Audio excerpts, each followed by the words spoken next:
Hey guys, Coach Hannah here. Just wanted to say, first of all, I have missed you guys so much, and I have loved seeing your videos of your workouts and you guys playing volleyball. So keep them coming in. We love seeing those.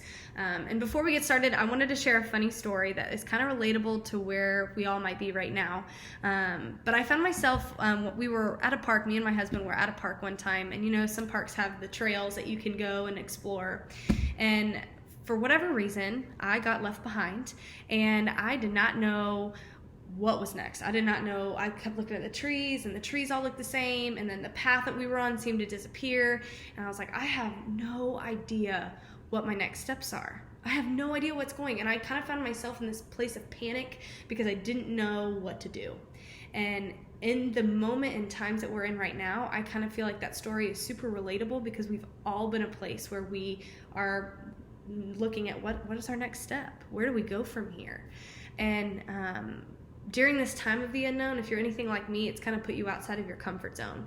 I like a routine. I like to know what's next. I like to know what my next steps are for the future. And right now, our future is so unknown, and it can be totally scary. So I just wanted to share with you quickly what God has been teaching me this week, and knowing that even though I don't know what the future holds, there's nothing new, and He completely knows what's next in our lives. Even when we don't see what path it might be, He knows. So I've been reading in Joshua, and the verse that's been sticking out to me is Joshua 3:4. So I'm going to read it right now. It says, "Then you will know which way to go, since you have never been this way before." And again, that's Joshua 3:4. And in the very first chapter of Joshua, it actually talks about how God called on Joshua after Moses had died to lead the Israelites to the land that God had promised them. And God promised Joshua through the entire time, as I was with Moses, I will be with you. Do not be scared. Don't be afraid. Be strong and courageous. I am with you wherever you go. And if being honest, and I put myself in the shoes of Joshua, I would have been completely terrified. I have been following Moses the entire time, and now he's gone, and now you're calling on me? I would have had a park moment where I'm like, I don't know what path to go down. This is so unknown. I don't know what territory. I don't know where to go. But what I love about Joshua 3:4 is that God, the entire way, as we continue reading, God makes a way for His people. And He makes the path clear because they had never been that way before. And God was basically saying, follow me, trust me, and I will take you through the unknown. And just like God had promised Joshua that He was going to be with him, He was there with the Israelites, and He's here with us right now in our current situation, even when we might not feel it. And God, and I think Joshua too, but God and Joshua both knew our fear of the unknown. And right now, during this time where we don't have school and we don't know what our next steps are going to look like, and we've never been down this road before, God has never left us, and He never will. So just like Joshua's life was completely unpredictable and full of unknowns, yet he was successfully resisting the urge to go there and freak out and worry and fear because his focus was on God.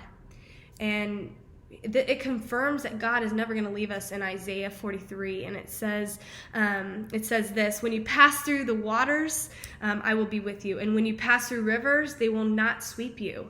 And I don't think it's a coincidence, actually, that our club verse, if you didn't know this, our club verse is actually Joshua 1:9, and it says, "Have I not commanded you? Be strong and courageous. Do not be afraid. Do not be discouraged, for the Lord your God will go with you wherever you go." And I believe here at Legacy, and God actually calls us during these times of unknown to be strong and to be courageous and know that He is God, and He is going to make a way, and He's going to make a path even when we don't see one and when we feel panicked and we don't know what our next steps are. So here's my challenge to you this week. If you have not spent time with God, I encourage you just to, one, do that, and two, spend some time in prayer. Y'all, I cannot stress this enough. God is with us, and He is waiting for you to go to Him with your worries. So whatever that may look like for you, that might be when school's going to open up, where you're just going stir crazy and you don't know what to do with your siblings or your parents, I encourage you to go to God. Spend some intentional time with him, and know that he has never left us, not once, not during this whole time that we've been so scared and so worried about the unknown. So I'm actually going to give you a link to actually do what is called the SOAP method. And the SOAP method is scripture, observation, application, and prayer. And you're going to actually soap the club's verse, Joshua 1:9. I encourage you again just to spend some intentional time in his word, and be reminded what Joshua was trying to tell us is that God has never left us, and he's not leaving us now and never will. So I love you guys, and I just wanted to share what God was teaching to me during this week, and I hope that it helps you guys. So we're praying for each of you, and we hope to see you guys soon.